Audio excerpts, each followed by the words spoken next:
Hello everyone, स्वागत है आप सभी का हमारे यूट्यूब चैनल में। इस वीडियो में हम आज आप सभी को करड़ी से संबंधित कुछ सवालों को हल करना सिखाएंगे। यानी करड़ियों के जोड़ से संबंधित और उनके गुणनफल से संबंधित सवाल अगर दिए गए हों तो उनका मान कैसे निकालेंगे। यहाँ पर देखिए, ये हमारा पहला सवाल है।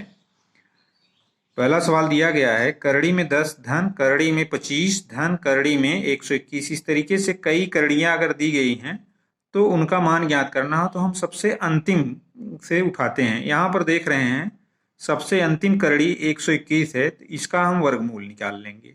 यहाँ पर ये स्क्वायर रूट है, तो इसका जब वर्गमूल निकालेंगे तो ये हमारा आ जाएगा 11। करड़ी में 121 का मान 11 होता है, यानी 121 का वर्गमूल जब निकालेंगे तो 11 होगा। अब यहाँ इसके पहले वाली करड़ी लगा देंगे हम। यहाँ 25 लिखा गया है और फिर करड़ी लगी हुई है, फिर यहाँ बीच में धन चिन्ह लगा है, फिर यहाँ 10 लिखा गया है, इसके बाद फिर करड़ी लगी है। अब यहाँ पर आगे हम इन दोनों को जोड़ लेंगे, 10 लिख देंगे। यहाँ पर ये 10 है हमारा, 10 धन ये करड़ी में 25 और 11 जब जोड़ेंगे तो 36 हो जाएगा, फिर यहाँ करड़ी लगा देंगे। अब यहाँ पर 36 का भी वर्गमूल हमारा आ जा रहा है, 36 का वर्गमूल 6 होता है, और फिर इधर 10 लिख देंगे। अब ये भी करड़ी यहाँ हट गई, जब वर्गमूल निकाल लिया हमने तो 10 धन 6 यहाँ हो गया। अब यहाँ पर इसका भी मान यहाँ आ जाएगा, 10 6 16 हो जाएगा। करड़ी में 16 यानी 16 का वर्गमूल 4 होता है। अब दिए गए विकल्पों में से हमारा पहला विकल्प मिल जा रहा है, इसलिए यह पहला सही है, इसका आंसर भी 4 आएगा। अब आइए और सवाल देखते हैं। इस तरीके का जब कोई सवाल दिया गया हो, यहाँ पर करड़ी में 12 धन करड़ी में 12 धन करड़ी में 12 धन, फिर इस तरीके से अनंत करड़ियाँ दी गई हों तो उनको कैसे सॉल्व करेंगे। यहाँ पर जब अनंत करड़ी नहीं रहती है तो हम सबसे लास्ट वाले से सॉल्व करते हैं और सबसे पहले जो दी गई वहां तक जाते हैं तो वर्गमूल हमारा आ जाता है। लेकिन अगर अनंत तरीके की अनंत करड़ी दी गई हैं तब इसको सॉल्व करने के लिए इस पूरी करड़ी को हम मान लेते हैं x के बराबर। तो ये x बराबर मान लेंगे जब हम इसको, तो ये x बराबर हमारा हो जाएगा, करड़ी में इधर 12 हो जाएगा धन, फिर करड़ी में इधर 12 धन, यहाँ पर 12, और ये अनंत करड़ियां हैं तो इस तरीके से इसको लिख लेंगे। अब क्या करेंगे, हम इसको सॉल्व करने के लिए दोनों पक्षों का वर्ग कर देंगे। जब वर्ग करेंगे तो यहाँ पर x स्क्वायर हो जाएगा बराबर, ये करड़ी हट जाती है। हम जानते हैं कि अगर वर्ग किया जाता है किसी संख्या का तो करड़ी रहती है तो हट जाती है। तो यहाँ 12 हो गया और यहाँ धन। अब यहाँ पर हम इसको करड़ी में 12 धन करड़ी में 1, ये जब हट जाएगा तो इसको भी हम x लिख सकते हैं यहाँ पर, क्योंकि अनंत में से एक संख्या अगर निकल जा रही है तब वह भी इसका मान x के बराबर जो है उतना आ जाएगा। अब क्या करेंगे, इन दोनों को हम पक्षांतर कर लेंगे, तो ये हमारा आ जाएगा x square minus x minus 12 बराबर 0। अब देख रहे हैं यह एक गुणनखंड यानी त्रिपदी व्यंजक के रूप में आ गया है, तो इसको सॉल्व कर लेंगे तो x का मान निकल आएगा, वही इसका हल होगा। अब यहाँ पर देख रहे हैं संख्या 12 दिया गया है, तो 12 और यहाँ ऋणात्मक है, तो इसका ऐसा गुणनखंड करेंगे कि घटाने पर -1 आवे। तो 12 का गुणनखंड देख रहे हैं कि 4 गुणे 3 होता है और -1 यहाँ पर है। -1 को हम 3 - 4 के रूप में लिख भी सकते हैं। तो अब ये हमारा इस तरीके से आ जाएगा, x square minus plus 3x लिख देंगे और -4x लिख देंगे, क्योंकि यहाँ पर -x है तो 3x में से 4x जब घटाएंगे तो माइनस। अब यहाँ -12 बराबर 0 हो गया हमारा। अब ये मिडिल टर्म को हमने स्प्लिट कर लिया। अब यहाँ पर हम कॉमन ले लेंगे समूह बना करके, इसका एक समूह बना लेंगे, इसका एक समूह बना लेंगे। अब आगे ये हो जाएगा हमारा, x कॉमन ले लेंगे तो यहाँ पर जब कॉमन लिया जाता है तो इससे भाग हो जाएगा, तो यहाँ x बचेगा, इसमें भाग होगा तो यहाँ +3 बचेगा। अब यहाँ देख रहे हैं 12 4 गुणे 3 है, तो इन दोनों में 4 कॉमन है, तो -4 अगर कॉमन ले लेंगे तो यहाँ पर बचेगा x, और यहाँ पर माइनस है पहले प्लस हो जाएगा 3, 4 तिहाई 12, अब ये बराबर 0। अब इन दोनों में देख रहे हैं x +3 कॉमन है, तो x +3 कॉमन ले लेंगे। जब कॉमन ले लेंगे तो ये कैंसिल हो जाएगा और यहाँ बचेगा x और यहाँ बचेगा -4 बराबर 0। अब यहाँ देख रहे हैं दो व्यंजकों का गुणनफल 0 के बराबर होगा, तो या तो पहला बराबर 0 होगा, अगर पहला 0 के बराबर कर देंगे तो x का मान -3 आएगा, तो ये -3 इसका हल नहीं होगा। इसलिए x -4 बराबर 0 करेंगे हम तो x का मान आ जाएगा 4। x बराबर 4 जो दिया गया है यही उसका हल होगा, अर्थात यहाँ पर हमने x का मान इतना माना है और x की वैल्यू यहाँ आ गई, तो इसका मान यहाँ पर आ जाएगा 4।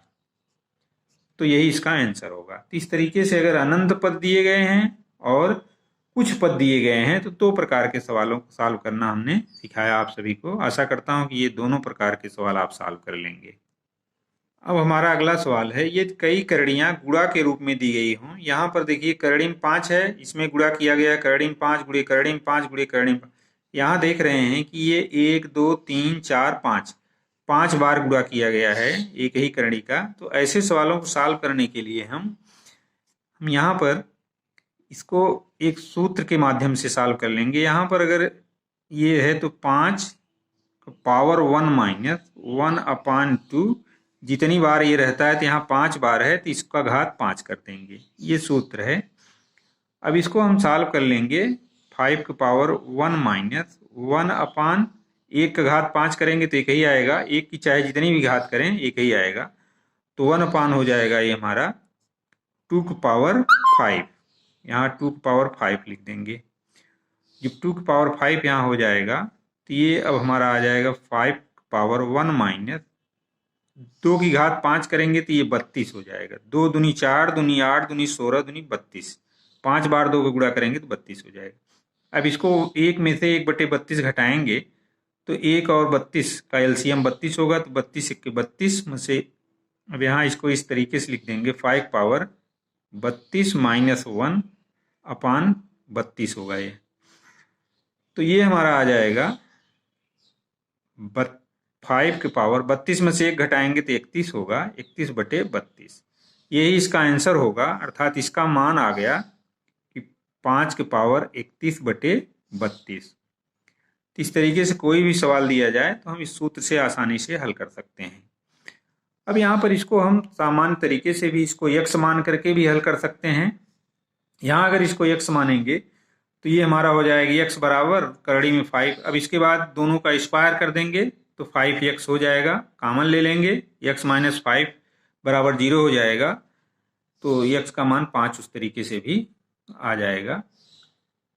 अब इसके बाद हम अगला सवाल सॉल्व करते हैं। अब ये रहा हमारा अगला सवाल।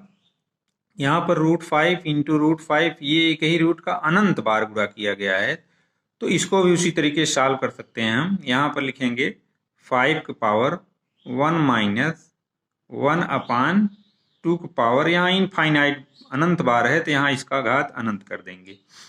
तो अब यहाँ इसको हम लिख देंगे 5 पावर 1 माइनस, एक की चाहे जितनी भी घात करेंगे तो वो एक ही रहेगा, तो यहाँ 1/2 की पावर अनंत, 2 की पावर इन्फिनिटी। यहाँ पर किसी एक में अगर अनंत से भाग दिया जाएगा तो वो लगभग 0 के बराबर हो जाएगा। तो इस तरीके से ये हमारा आ जाएगा 5 की पावर 1। अब 5 की पावर 1 बराबर 5 इसका आंसर होगा, यही इसका मान होगा। इसका मान आ जाएगा हमारा 5। इसको इस तरीके से भी हम सॉल्व कर सकते हैं। इसको मान लें x के बराबर जब मान लेंगे तो x बराबर रूट यहाँ 5 है, फिर 5 है, फिर 5 है, इस तरीके से इनफाइनाइट टर्म है।